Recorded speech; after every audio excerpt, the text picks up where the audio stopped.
They thought they could control it. They thought nobody would notice. They thought the subpoenas would silence everyone, but now they're scrambling, pulling everything back before it's too late. Because something's coming, something they didn't see coming, and suddenly Blake Lively and Ryan Reynolds are trying to vanish from a battle they started. The subpoenas, the threats, the legal pressure they thought would shut the internet up are now turning into something far worse for them: sanctions, media blowback, legal exposure, and a full creator revolt that won't be stopped by silence or spin. And now documents are being pulled, lawyers are going dark, creators are pushing back, and the court is paying attention. Something has shifted, and the fear behind the scenes is real because they know what's coming. Blake Lively's legal team was confident until the subpoenas backfired, and it wasn't just about one creator anymore. It was about the entire platform, the voice of commentary, the power of exposure, and suddenly it wasn't just Blake and Ryan trying to win in silence. It was creators across the internet standing in defiance. The subpoenas were supposed to suppress that, but what happened next shocked even their closest advisors. The risk of sanctions, the risk of being exposed themselves, and now the panic is starting to show. They're trying to undo what can't be undone. And just when people thought this story was cooling down, the opposite happened. Legal insiders confirmed that not only were the subpoenas withdrawn, but they were pulled before any ruling was made, almost as if someone knew sanctions were about to land and they wanted out before things got worse too. Late, the backlash is already boiling over. And now legal commentators say this could be the beginning of a much bigger crisis for Blake Lively's team. Not just about bad PR, not just about YouTube backlash, but about the possibility that the legal system itself is about to respond. And if you think Blake Lively and Ryan Reynolds can hide behind silence again, think again. This isn't 2018 anymore.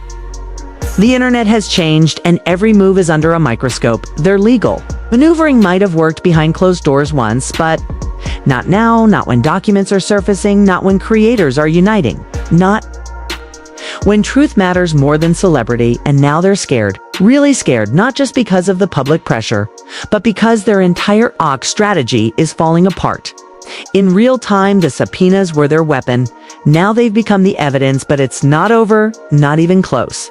In fact, some would say this is where it really begins. And if you think creators are done speaking out or that judges aren't watching closely, now you're mistaken. Something bigger is unfolding behind the scenes, and this is just the beginning. Stay tuned, because this story is about to explode in ways no one saw coming. They thought they could get away with it. They thought hiding behind lawyers and legalese would shield them from the consequences of their actions. But now the script has flipped. The very subpoenas they sent to silence the truth have been yanked back, not because they won, not because they settled, but because they're scared of what might come next, scared of who might finally speak, scared that this time the courtroom wouldn't protect them. It would expose them. Blake Lively and Ryan Reynolds, the Hollywood power couple who once basked in endless praise, are now caught in a spiral of legal misfires and public distrust. It started quietly, when a few creators online began to question the timing, the wording, the pattern behind the subpoenas sent to YouTubers and commentators. Small voices, but loud enough to notice. Soon, it wasn't just questions being asked, it was connections being made. And when Candace Owens' name surfaced in the middle of this chaos, the noise reached an entirely different pitch, because this wasn't just about silencing critics anymore. It was about intimidation, strategy, manipulation, and possibly something darker. The internet exploded with theories, documents, interviews from people who'd received these sham subpoenas, and all signs pointed back to one source: a team backed by Blake and Ryan, or someone directly working for them. These weren't just any subpoenas. They carried an air of threat, vague language aimed to frighten, but no legal bite. A move that some experts labeled reckless, at best unethical, at worst. And now, in a sudden legal retreat, those same subpoenas have been retracted, withdrawn, before a judge could rule on whether they violated proper procedure or even crossed a legal line. And people began asking why. Why pull them now? Why not? Defend them in court. Why abandon a legal move you were supposedly confident in? And the answer became clearer by the day. Sanctions? The word kept floating through the legal discussions, sanctions for misuse of legal process for targeting creators, under false pretenses for manipulating the court system in a desperate attempt to regain control of a narrative slipping through their fingers. And if sanctions were even being considered, then pulling those subpoenas wouldn't save them. It would only confirm what many suspected all along, that the subpoenas weren't meant to protect. They were meant to punish, to intimidate, to pressure people into silence before too many others joined in. And Blake's team knows it. The internet knows it. And now the court may know it. To this sudden shift, the decision to pull back the documents came right as new filings hinted that a hearing could be called, not just to review the validity of the subpoenas, but to consider whether their issuance was done in bad faith. And that's where things get dangerous for Blake Lively and Ryan Reynolds, because if bad faith is proven, if the court believes these subpoenas were weaponized to silence critics, not to protect legal interests, then they could face serious consequences, including financial penalties, public censure, and in the worst-case scenario, being barred from issuing similar legal threats again. This isn't just a PR mess, it's a legal time bomb, and every second they remain silent only confirms the fear behind the scenes, the fear that someone on their team overplayed their hand. And now the whole strategy is collapsing in front of the world. And then there's Candace Owens, who was once just a vocal figure on the sidelines, now reportedly preparing a move of her own. Sources close to this situation claim that Owens' legal team has been watching this subpoena scandal closely, analyzing the timing, the targets, the language, and determining whether this falls into a broader pattern of media intimidation. And if that's true, then what Blake and Ryan are facing now is just the surface. The bigger iceberg lies in potential countersuits or legal retaliation from people who were wrongly targeted. And that's the part their team never accounted for: creators who won't be silenced, lawyers who see an opening, and a legal system slowly waking up to the idea that Hollywood elites might be abusing process to protect image and crush dissent. And while Blake and Ryan retreat from the subpoena battlefield, the internet is only becoming more emboldened. Creators who were once quiet are speaking louder. Viewers are sharing receipts. Lawyers are stepping into comment sections to break down what just happened. And it's clear the old rules no longer apply. Fame no longer grants immunity. Not when digital footprints are forever. Not when people are documenting every step, every contradiction, every deletion. This isn't about cancel culture. This is about consequence culture. And for the first time in a long time, people aren't afraid to hold those at the top accountable.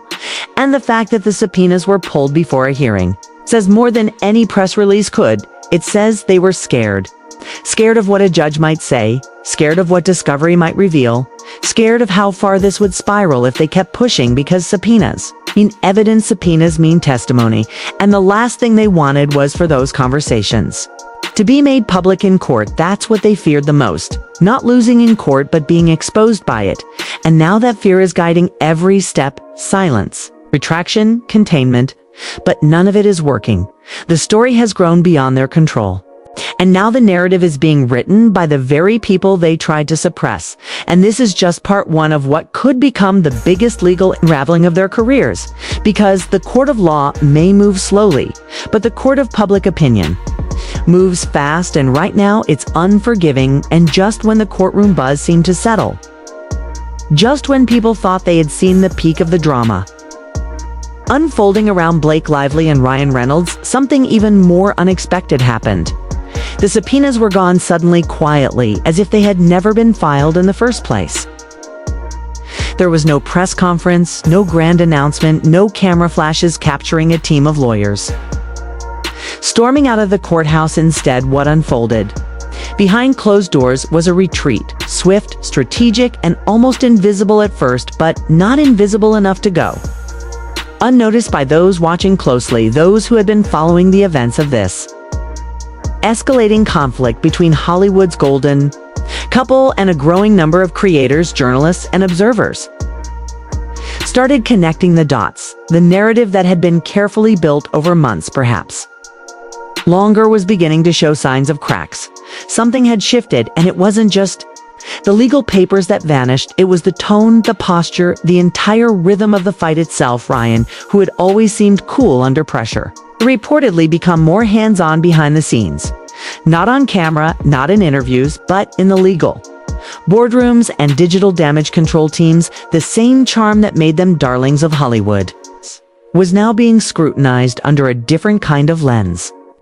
People weren't asking who wore what or what film was coming next. They were asking questions about transparency, intent, and silence. That was growing louder by the day, and then came whispers about sanctions, the possibility that legal consequences could arise. It's not just for those who filed the subpoenas, but for the intent behind them.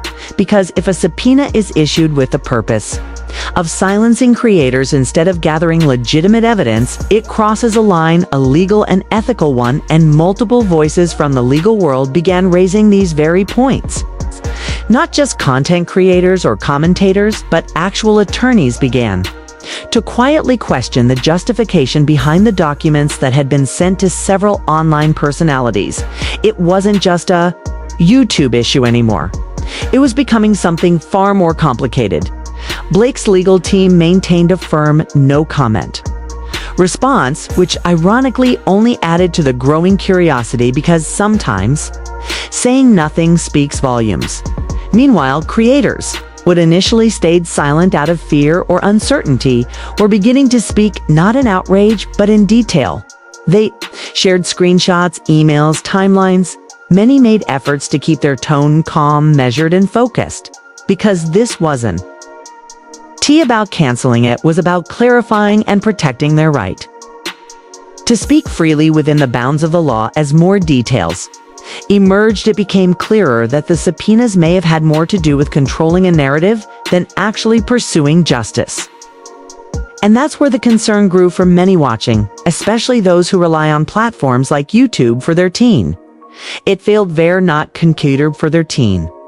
Emerged, it became for their unskicked tape, became to me a lot of new Selanes. My new Selaner with Concute. And that's what they secured with Selane.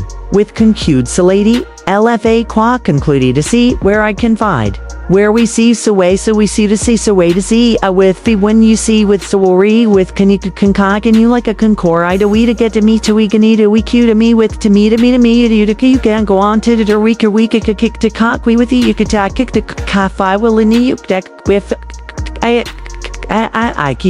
could do it can we take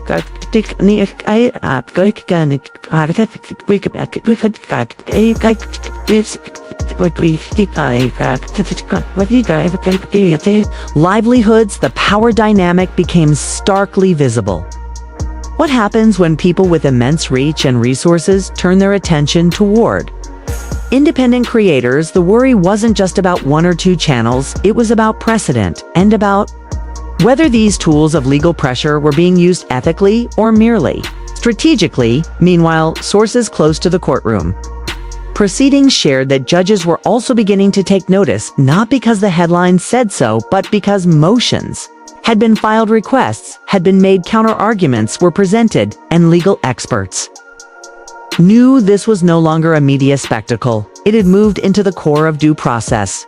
The question looming now was not just about who did what, but whether the process had been misused in ways that would trigger judicial response. And if sanctions were indeed on the table, it meant serious implications, not just fines or fees, but reputational consequences for those who initiated the actions in questionable ways. In the background, supporters of open dialogue and creator rights began organizing, sharing resources, making videos that calmly broke down the legalese for wider audiences.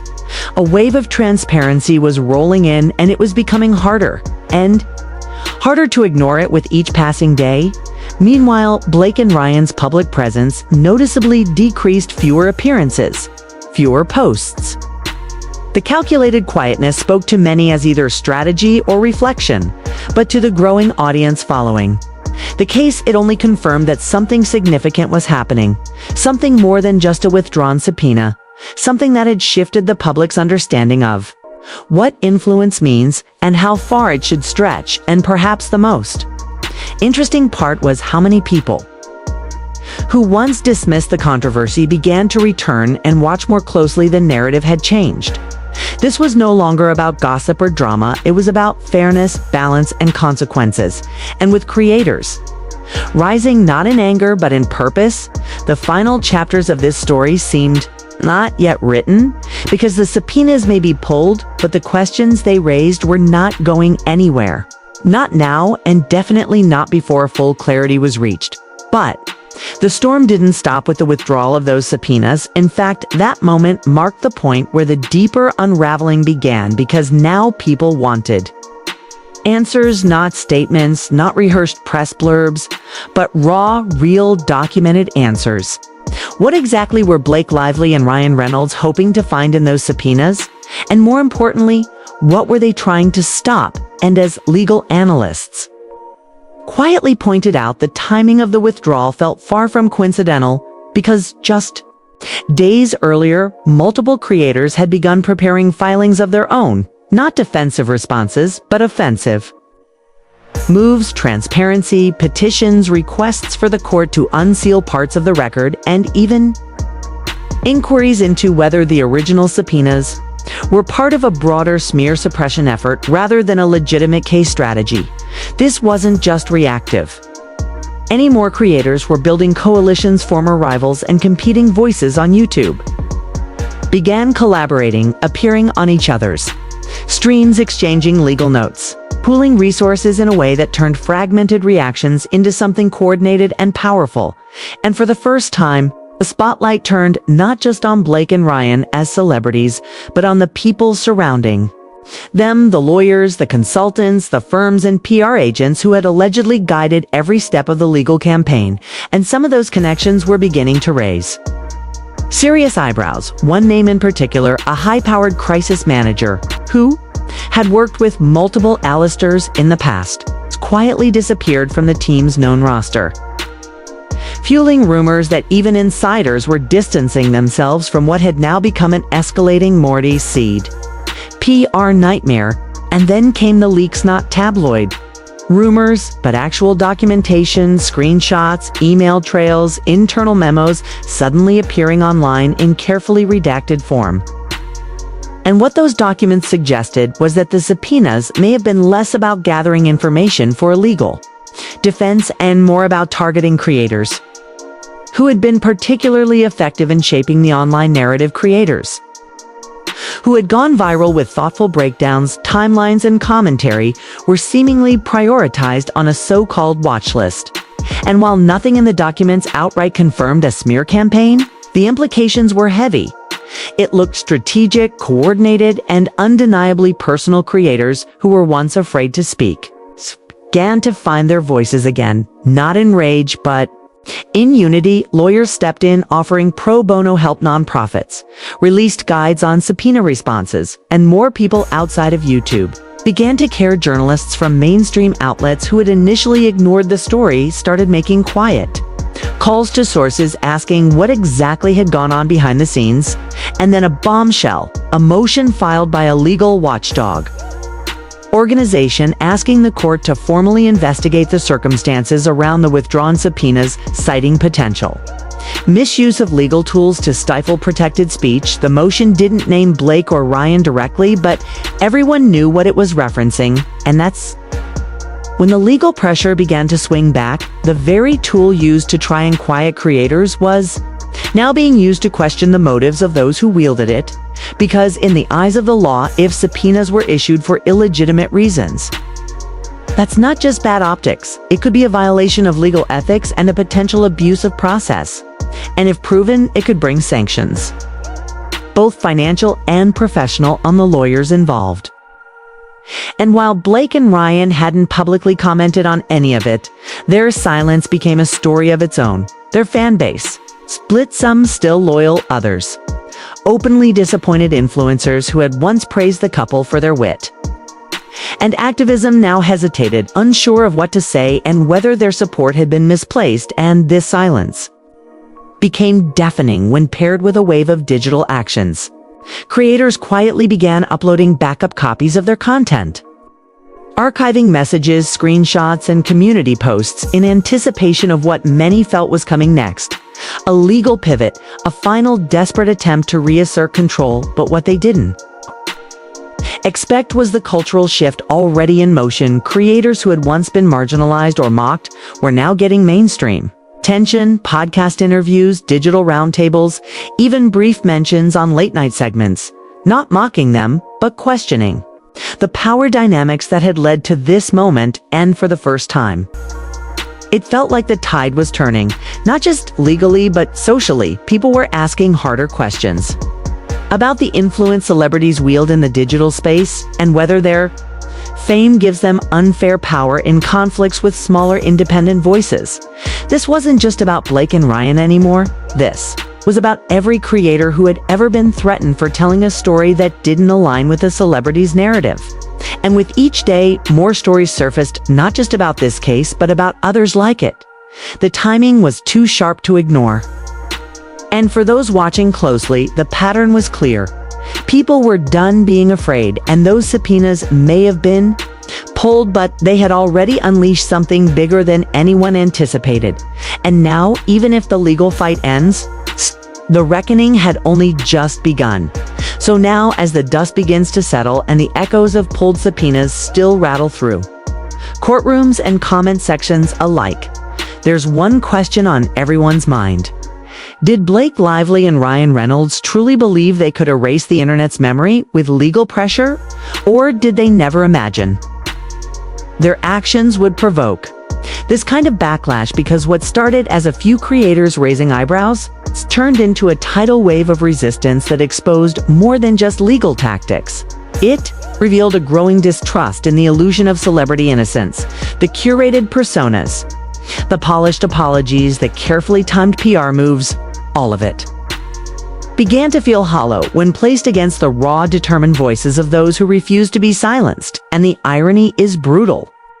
The very subpoenas meant to scare people into silence became the fuel that ignited mass solidarity. The creators they tried to isolate came together. The narratives they tried to suppress were amplified, and the questions they tried to dodge are now being shouted loud than ever. And while Blake and Ryan may have pulled the legal fire alarm hoping to extinguish the controversy, they accidentally set off a chain reaction that's now beyond their control, because people aren't just focused on what happened there, focused on what it means and what it says about power and speech and the line between influence and intimidation. This was never just about legal filings or YouTube drama. This was about visibility, about whose voices get to survive when powerful people feel threatened. And for once, the underdogs weren't just heard, they were believed. And now every creator who stood tall in the storm, every lawyer who volunteered their time, every viewer who asked the right questions, they've all become part of a bigger movement, one that won't vanish when the news cycle moves on. Because this case, this moment, it cracked something open. It reminded people that no one, no matter how famous, is above accountability, and that when truth becomes inconvenient for the powerful, it becomes even more urgent for the rest of us. And as new cases rise, as other celebrities watch from the sidelines, wondering if they too could be next, the warning is clear. Silence can't protect you if your actions have already spoken. And for Blake Lively and Ryan Reynolds, their silence now screams louder than ever before, not just because of what they did or didn't say, but because of what they tried to bury and what the world chose to unearth instead. And maybe, just maybe, the most powerful message in all of this came not from the court, but from the creators who looked at the mountain of influence before them and said, no, we will not bow, we will not break, we will not be erased, not today, not ever.